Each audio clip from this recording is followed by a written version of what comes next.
الحمد لله رب العالمين وبه نستعين أما بعد فأعوذ بالله من الشيطان الرجيم بسم الله الرحمن الرحيم إن الدين عند الله الإسلام صدق الله العظيم. اس اسٹیج پہ تشریف فرما معزز و مکرم حضرات علماء کرام، مہمانان اعظام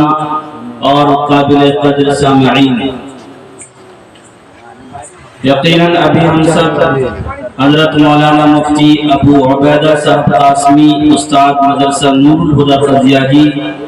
کی بہترین باتیں سماعت فرما رہے تھے، اور یقیناً ابھی بڑی بڑی شخصیتیں ہیں جن کی باتیں سماعت کرنے کے لیے باقی ہیں. میں صرف آپ کے درمیان یہ سمجھ لیں کہ حائل ہو گیا ہوں. دعا کریں کہ مجھ سے ایک پیغام مل جائے تو بڑی بات ہوگی. ہم سب اس مذہب کو قبول کرتے ہیں، جس دھرم کو ایکسپٹ کرتے ہیں، اللہ کی جس شریعت کو فالو کرتے ہیں، وہ شریعت الاسلام ہے. وہ اسلام جس نے ہر جگہ نمائندگی کی ہے، وہ اسلام جس نے ہر جگہ ہماری گائیڈنگ کی ہے، وہ اسلام جس نے ہر جگہ ہمیں راستہ دکھایا ہے، وہ اسلام جس نے ہر جگہ ہمیں روشنی عنایت فرمایا ہے، وہ مذہب جس نے کسی بھی فیلڈ میں، کسی بھی میدان میں ہمیں بے یار و مددگار نہیں چھوڑا. وہ مذہب جسے ہم سب قبول کرتے ہیں، اس مذہب نے ہر جگہ ہماری دستگیری کی ہے، رہنمائی فرمائی ہے. اگر نماز کا فیلڈ ہو تو مذہب بتاتا ہے کہ نماز کیسے پڑھا جائے، اور اگر روزہ رکھنا ہو تو ہمارا مذہب بتاتا ہے کہ روزے میں کیا کرنا چاہیے اور کیا نہیں کرنا چاہیے. بالکل اسی طریقے سے جب کسی معاشرے میں، کسی سوسائٹی اور سماج میں کوئی بچہ پیدا ہوتا ہے، نیو بورن چائلڈ اس دنیا میں آتا ہے،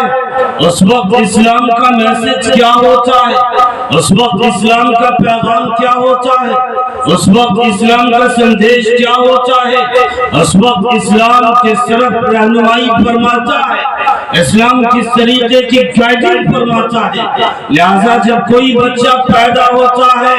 تو سب سے پہلے جب بچہ بھی دنیا میں آیا،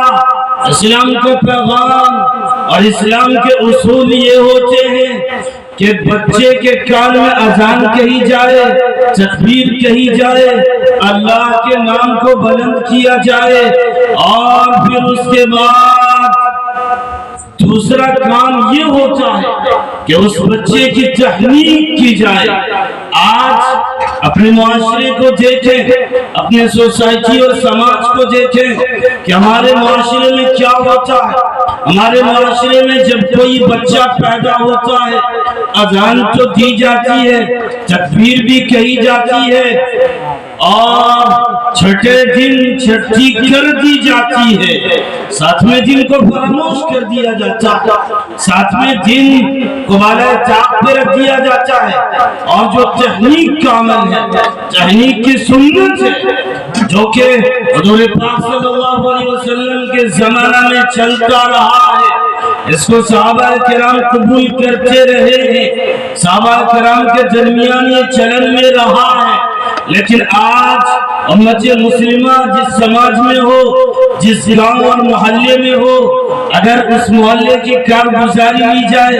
اگر اس محلے کی سروے کی جائے، اگر اس محلے کی جانچ پڑتال کی جائے، مسلمانوں کی کنڈیشن، سچویشن اور حالات کو جانچا اور پرکھا جائے، اور یہ دیکھا جائے کہ جب مسلم محلے میں کوئی بچہ پیدا ہوتا ہے تو اس وقت یہ مسلمان اسلام کو مانتے ہیں، اللہ کو مانتے ہیں، رسول کو مانتے ہیں، ان کا طریقہ کار کیا ہوتا ہے، وہ اس وقت کیا کرتے ہیں. تو یقیناً ہمارے معاشرے میں صرف یہی ہوتا ہے کہ بچہ پیدا ہوا، اذان کہی گئی، تکبیر کہی گئی، اور چھٹے دن چھٹی کر دی جاتی ہے. جبکہ یہ چھٹی